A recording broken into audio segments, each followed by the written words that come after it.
Ça demande de la formation, du temps, de l'énergie, mais quand on a la volonté, on peut y arriver. Rien n'est acquis, il faut se former, mais voilà. Quand on veut, on peut. Oui.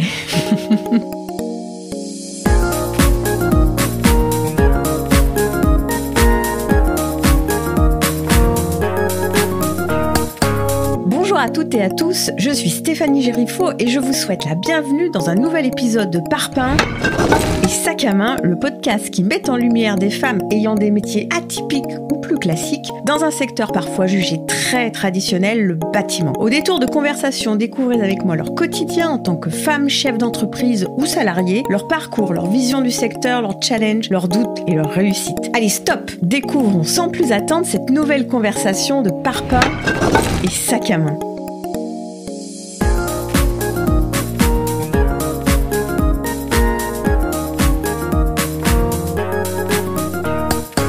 Aujourd'hui, découvrons Sarah Hagenauer, ingénieure en bâtiment et co-gérante de l'entreprise Prelem, qui est un bureau d'études spécialisé dans les fluides des bâtiments, plomberie, chauffage, ventilation, climatisation, électricité, bon bref. Elle vous expliquera tout ça bien mieux que moi. Sarah a baigné dans l'univers technique depuis qu'elle est toute petite, avec son papa qui est fondateur de cette entreprise, une entreprise qui a maintenant 35 ans d'existence, composée d'une trentaine de collaborateurs en région Rhône-Alpes et sur Paris. Elle nous parlera de son parcours, de ses choix assumés d'intégrer cette entreprise et de maintenir la lignée familiale. Nous parlerons donc de transmission, de valeurs, mais aussi d'une frontière qui n'est pas toujours très simple d'être associée co-gérante et fille d'eux. Donc nous aborderons aussi avec elle le cœur de son métier qui est totalement lié aux nouveaux enjeux de la construction et de la rénovation. Allez, bienvenue dans cette nouvelle conversation.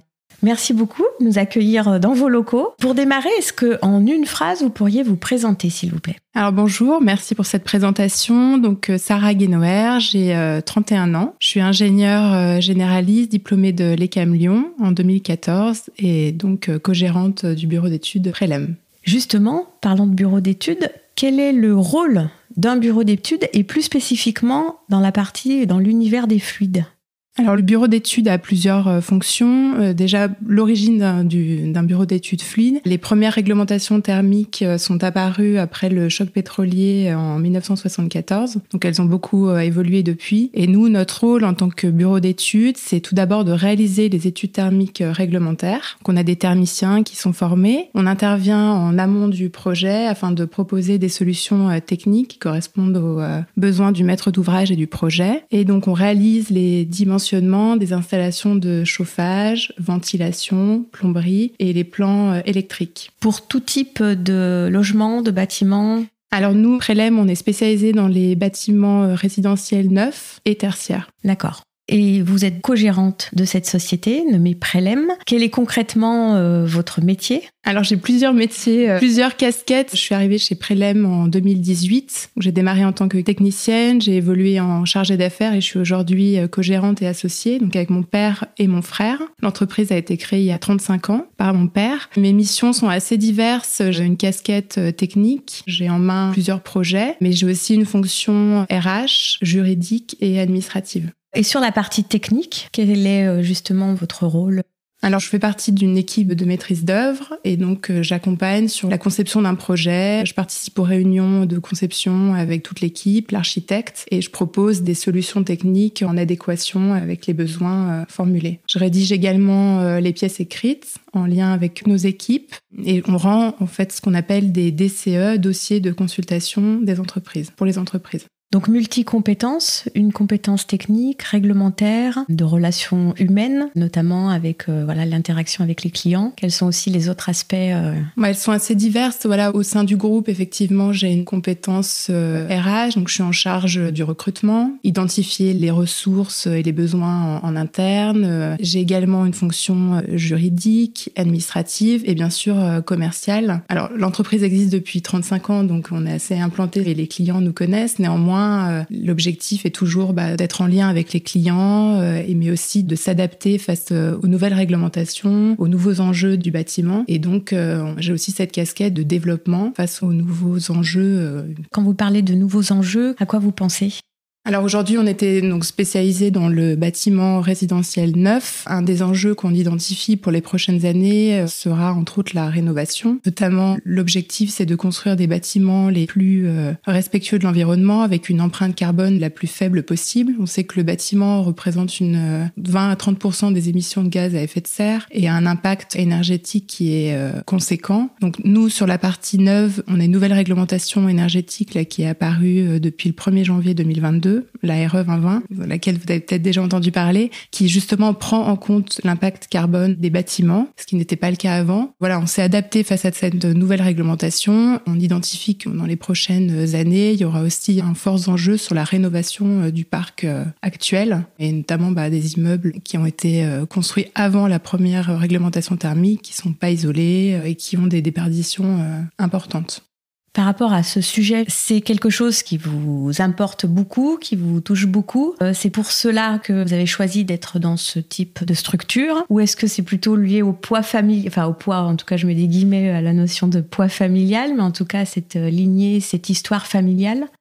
Je dirais que moi, le bâtiment m'a toujours intéressée parce que c'est un secteur qui est en perpétuelle évolution, qui s'inscrit aussi dans les enjeux climatiques. Nous, aujourd'hui, on a vraiment une vraie valeur ajoutée sur les solutions proposées aux maîtres d'ouvrage et à l'équipe de maîtrise d'œuvre. Donc, on sent qu'on a un impact qui est réel. Moi, c'est quelque chose qui m'importe. Et après, effectivement, ma place en tant que co-gérante et associée, c'est pouvoir gérer sa structure, avoir une casquette non pas que technique, mais aussi RH, juridique, plus transversale. Okay. Voilà.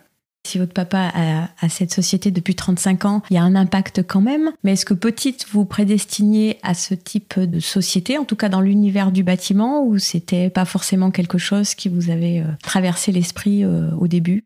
Je pense qu'on a toujours été baignés dans cet univers avec mon frère, mes deux parents étant ingénieurs génie civil et urbanistes. On a toujours baigné dans cette atmosphère et je me suis naturellement orientée dans mes études vers ce secteur. Alors j'ai quand même fait le choix d'une école généraliste pour pouvoir aussi appréhender d'autres aspects du métier d'ingénierie, mais naturellement je me suis réorientée après vers le secteur du bâtiment. Oui, parce que donc vous avez fait l'ECAM, qui est effectivement une école d'ingénieurs plutôt générale. Ouais. Donc j'ai vu que vous étiez passé par des grands groupes sur plutôt de la conduite, notamment de travaux. Et après, donc, une nouvelle aventure, en fait, depuis quelques années maintenant. Exactement.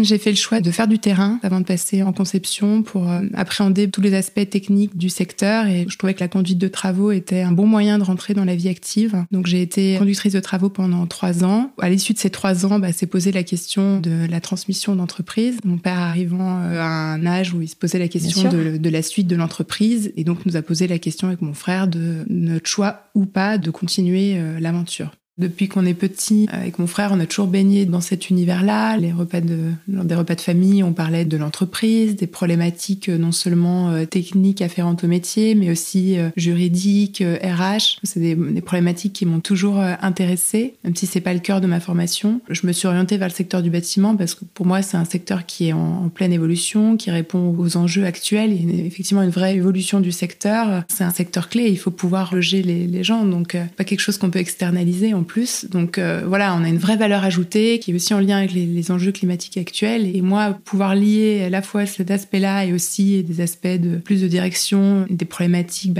juridiques, RH, de management, me plaît. J'ai vu que vous aviez un master immobilier et bâtiment durable. C'est quoi un bâtiment durable ?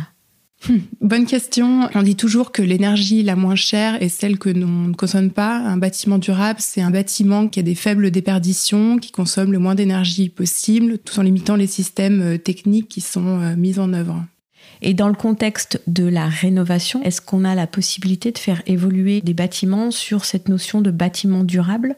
Oui, je pense, notamment, il y a beaucoup d'immeubles aujourd'hui qui sont pas isolés. On peut, avec des actions concrètes, améliorer la performance énergétique d'un bâtiment. Avant de modifier les systèmes de chauffage, il faut d'abord avoir une enveloppe performante. Et je pense que ça passe par une bonne isolation des bâtiments. Donc il y a encore pas mal de travail à ce niveau-là. Il y a encore un peu de boulot, mais s'il y a une réelle volonté, un réel désir de la politique de faire évoluer ce parc, je dirais qu'on est prêt à le faire. Qu'est-ce qui vous anime en fait dans ce métier chaque jour ? Et vous dites, j'adore ce que je fais. Est-ce qu'il y a des points qui vous motivent également dans ce secteur ? Alors moi, j'adore ce que je fais parce que je sais jamais comment va se passer ma journée. Je gère diverses problématiques en tant que co-gérante, de la résolution d'un problème informatique à un nouveau recrutement, à une problématique technique sur un projet. Et je trouve que c'est passionnant de passer d'une problématique à l'autre très très vite. C'est vraiment la diversité des missions, l'évolution du secteur qui nous oblige chaque jour à se remettre en question. Et le secteur en tant que tel, c'est quelque chose aussi où vous voyez des évolutions. Alors on parle de transition énergétique. Qu'est-ce qui vous anime aussi par rapport à ce secteur-là ? On en parlait tout à l'heure, on a eu une nouvelle réglementation qui est applicable depuis le 1er janvier de cette année, qui est une énorme évolution par rapport à la réglementation précédente qui était la RT 2012. Aujourd'hui, on prend en compte le poids carbone des bâtiments, ce qui n'était pas le cas avant. C'est aussi l'enjeu de la nouvelle réglementation RE 2020 et l'impact carbone, c'est construire, mais avec les ressources qu'on a à proximité. Aujourd'hui, faire un bâtiment, mais en important des matériaux qui viennent de l'autre bout du monde, ça n'a pas de sens. Voilà, donc il y a une vision générale du bâtiment, non seulement sur l'aspect énergétique, mais aussi sur le poids carbone des équipements et matériaux qui est à prendre en compte et qui n'était pas avant. Le métier évolue et ça donne du sens aussi dans Voilà, exactement. Alors la réglementation est toute neuve, donc on est encore en phase de transition et d'approche, mais voilà, on sent que c'est vraiment un métier qui a du sens et qui bouge, qui cherche à s'adapter au mieux face aux enjeux climatiques actuels. Quels sont donc pour vous ces enjeux indispensables et nécessaires, ces nouveaux enjeux en fait dans ce secteur ?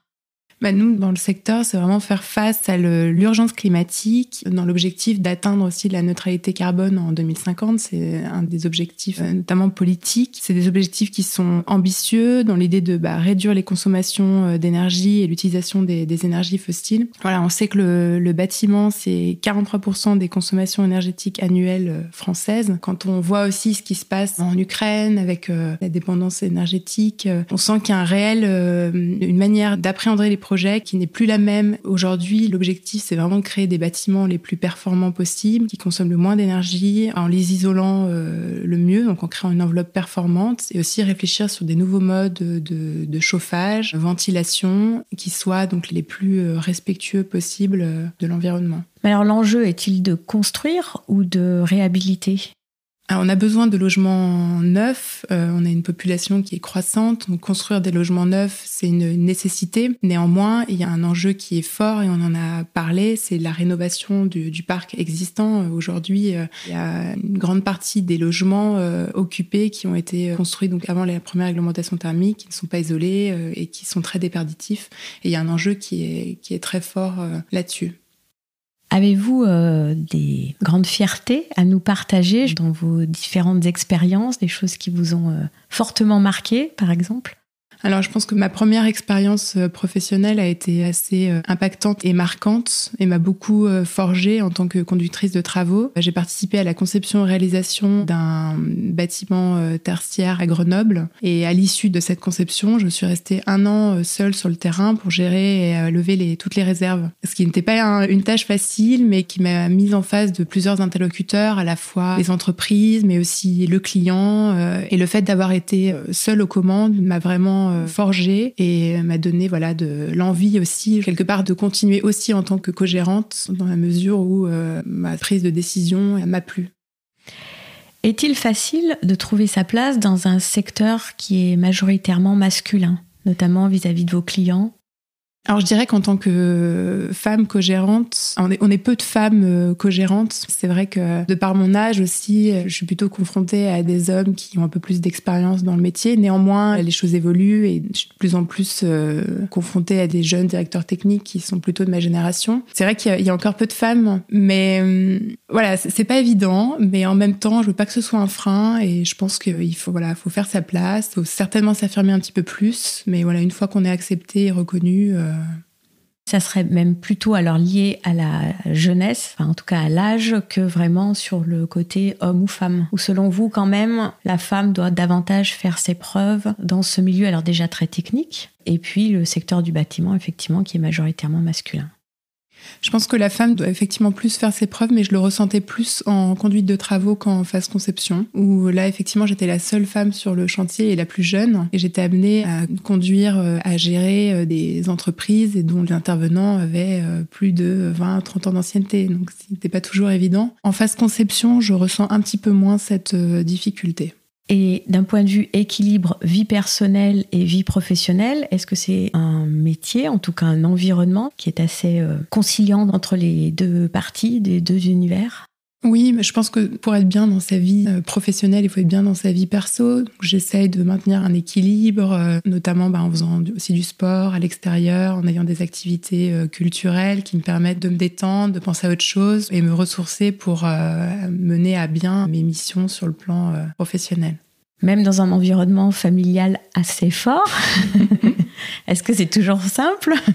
Non, effectivement, le côté familial, on a souvent tendance à parler travail quand on est en famille, mais on s'astreint... Avec des repas de Noël autour de...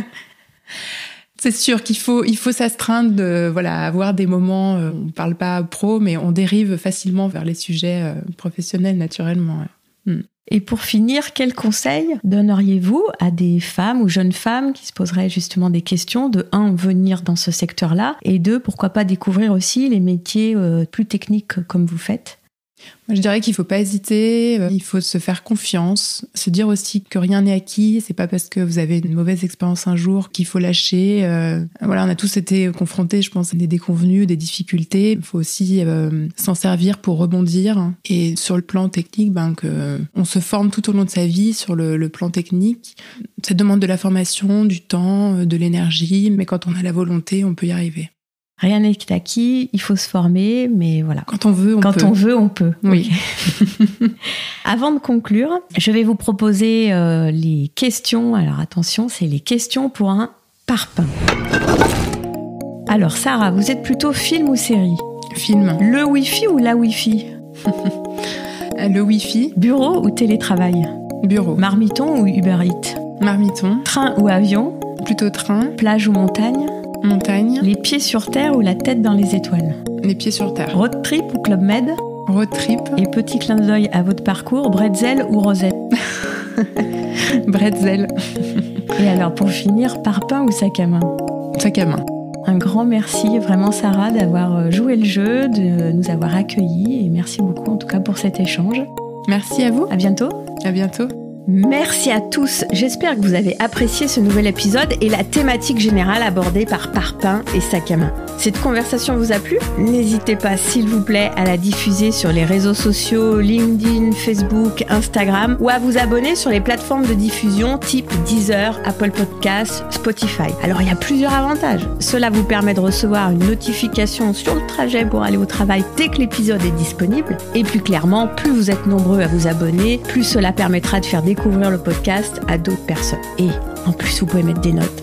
J'adore les notes. Vous avez des idées pour de nouvelles invités ? Chouette ! N'hésitez pas à me contacter sur les réseaux sociaux, Stéphanie Gérifaut, ou sur ma page pro, digibat.fr. Merci, allez, à très vite.